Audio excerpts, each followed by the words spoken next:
daylight saving time.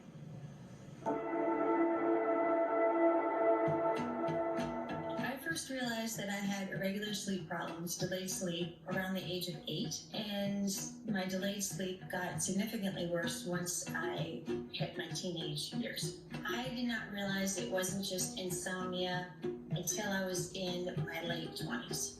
And I finally went to a sleep specialist, and he pulled out a book and showed me the definition of what at that time was called delayed sleep phase syndrome. I think first, to understand what a delayed phase disorder is, you have to understand what a circadian rhythm is. Your body has a circadian rhythm for almost everything it does. But when we talk about it in sleep, we're talking about the sleep-wake cycle, the 24-hour clock that we're on for sleep. And you might have heard of the chemical that natural light stimulates. It's called melatonin.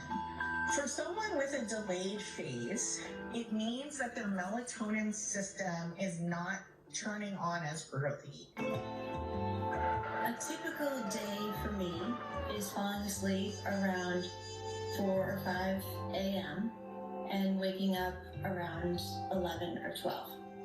During the day, I'm usually fairly tired, but in the evening, as it gets darker out, I start to feel sharper, happier, just more myself.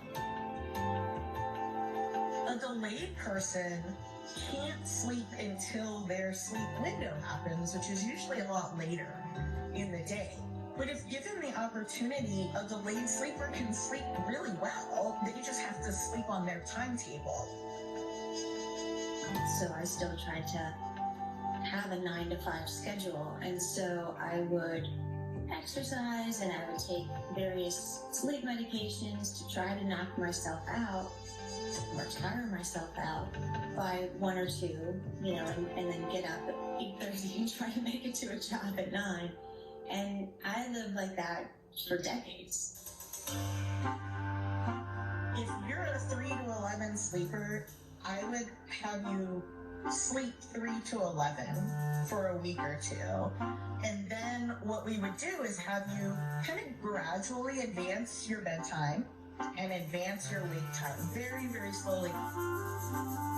For a delayed person, the switch from standard time to daylight savings time is always a little bit rough because you're losing an hour of sleep. People with DSPD joke that daylight saving time is the worst day of the year. So instead of falling asleep at 4 or 5 in the morning, we can't fall asleep until 5 or 6 in the morning.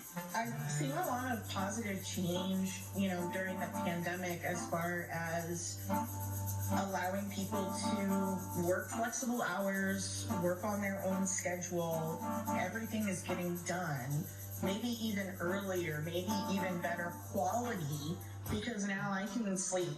I think COVID showed that the world doesn't fall apart when we have people working from home, when people have more flexible schedules, and it would actually benefit companies to have their employees work when they're most productive.